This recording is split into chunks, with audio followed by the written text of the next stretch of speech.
Court ने 2006 में जो बॉम्ब ब्लास्ट, ट्रेन ब्लास्ट हुए थे बॉम्बे में, उसमें जो 11 आरोपी थे उनकी निर्दोष मुक्तता की थी, उनको टोटली बाइज्जत बरी किया था।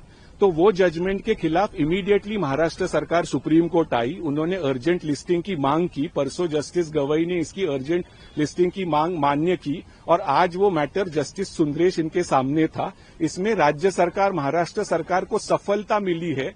इस आदेश को सुप्रीम कोर्ट ने स्थगित किया है। ये क्यों स्थगित किया है? महाराष्ट्र सरकार का कहना था ये आदेश दूसरे मकों का आरोपी और कथित आतंकवादी इस्तेमाल कर सकते हैं।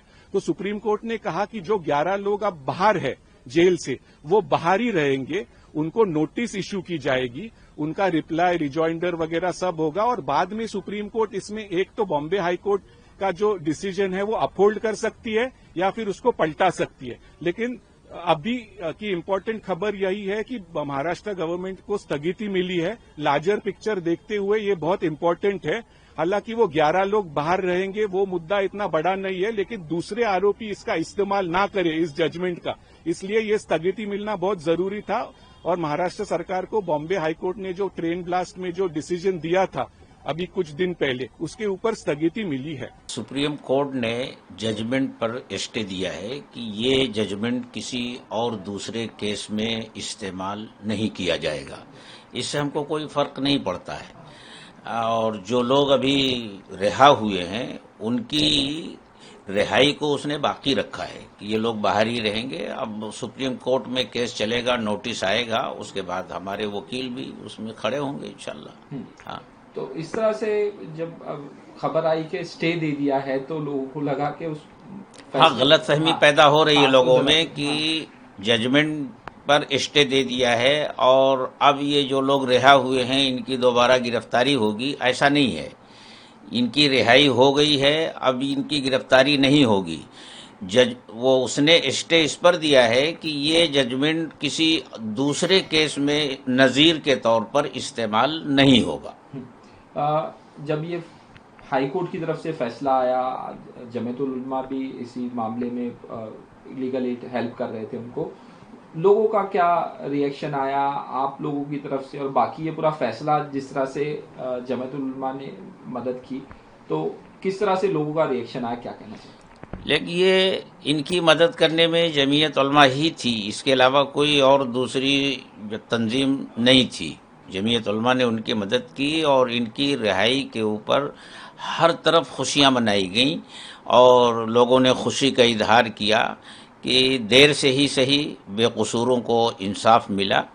अलबत्ता एक बात ज़रूर ये खटकी लोगों को कि अगर ये सब बेकसूर हैं तो ये जो धमाके हुए उसमें जो लोग मारे गए और जो लोग ज़ख्मी हुए, तो उसके असल मुजरिम कौन से हैं?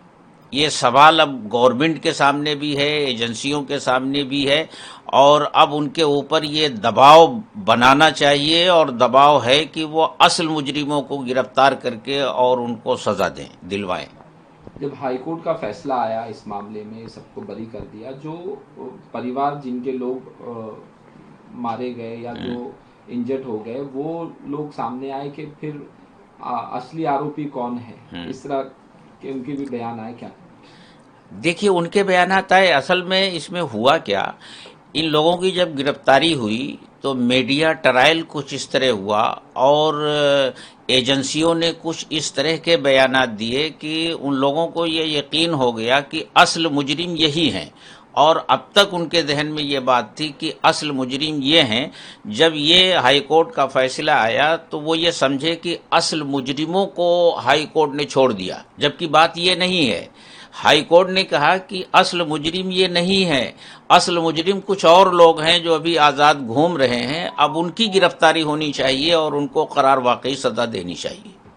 इस मामले में एटीएस ने इंक्वायरी की, क्राइम ब्रांच ने भी की थी, दोनों के बीच में कोऑर्डिनेशन नहीं था कि क्या हुआ जो बेगुनाह लोगों को इस तरह से 19 साल? देखिए, वो सारी चीज़ें तो जो हाई कोर्ट का जजमेंट है उसमें है। अब वो तफसीलात आएंगी तो फिर वो सामने आएगी बात, और कि उसमें क्या क्या हुआ है और किस तरह से इनके साथ ज्यादती हुई है।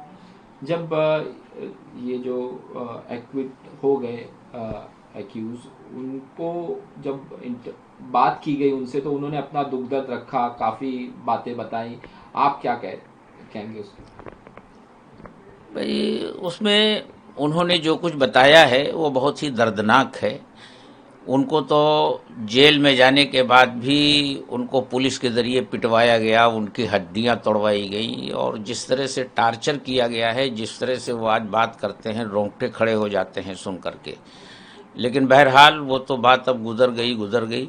अब सामने जो है उसका जिक्र होना चाहिए कि ये छूट कर आए हैं और इनके माथे के ऊपर जो कलंक लगा था, एक दाग लगा था दहशतगर्दी का, अल्हम्दुलिल्लाह वो छूट गया। समाज में इनकी और इनके घर वालों की जो बदनामी हुई थी अब वो ख़त्म हो गई है। अब ये बाइज्जत ज़िंदगी गुजार सकते हैं।